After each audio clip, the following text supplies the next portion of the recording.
خروج بیماری کووید 19 در سال 2020 که تمام جهان را فرا گرفته بود، ماه‌های اخیر خوشبختانه در جمهوری تاجیکستان نشانه‌های این بیماری کم به نظر رسیدند. طبیبان مرکز طب آقاخان در این دوره فعالیت پرثمر نشان داده، آن نفرانی که نشانه‌های سست این بیماری داشتند زود از اتاق تشخیص این مرکز گذرانده شدند. از ماه اپریل توسط کمک‌های بشردوستانه شریکان رشد دستگاه زمانوی وارد این مرکز گردید.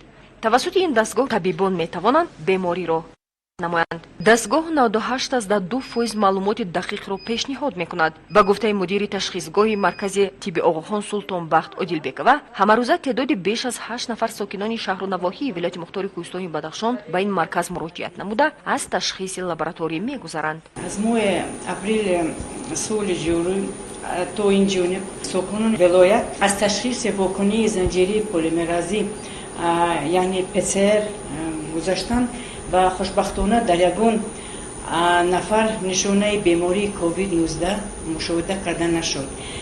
چون که این دستگاهی که ما کار کرده استودیم دستگاه خیلی نو و زمانوی است و قریب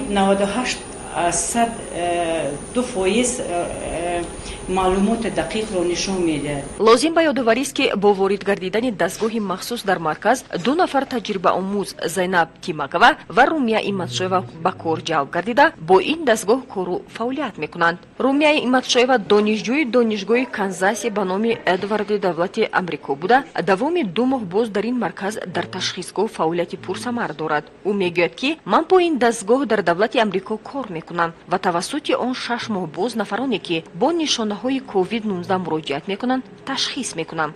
کار با این دستگاه خیلی آسان است و این دستگاه خودش میتواند در چند دقیقه و ساعت بیماری را معین کند. После автоматической экстракции образцы для тестирования переходят в ПЦР-лабораторию, где они дальнейшее переходят в термосайку. Для того, чтобы положить образцы для тестирования в термосайку, мы приготавливаем мастер-микс с коронавирусной инфекцией, которая изготавливается от производителя Primer Design, который мы получаем здесь в лаборатории.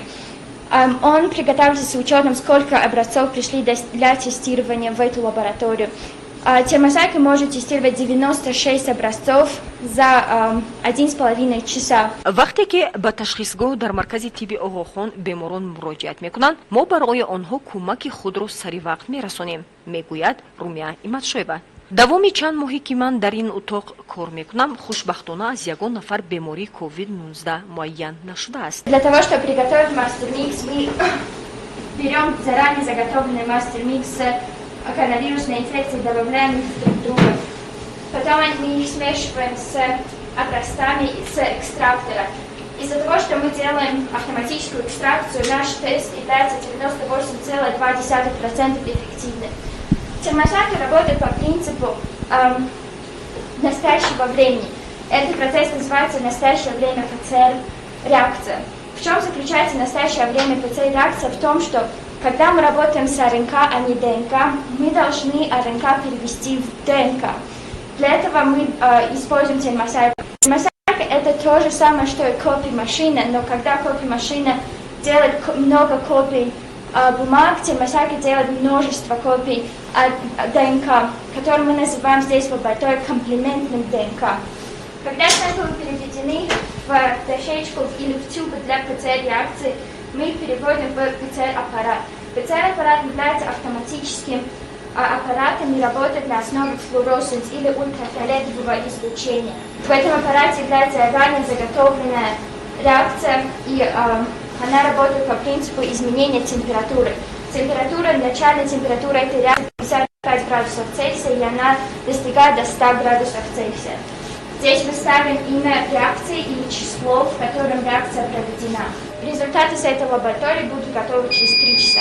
قید کردن با مورد است که در تشخیصگاه مرکز طب آقاخان برای نگهداشت جواب تشخیص بیماران تمام دستگاه ها فراهم آورده شده است و اتاقی که برای این فعالیت جدا شده است خیلی خلای و از تمام تجهیزات موثر مجهز است. ساکنان شهر و نواحی ولایت مختار کوهستانی بدخشان پیوسته به این مرکز مراجعت نموده از خدمت رسانی های بلند صفت طبیبان قناعتمند هستند.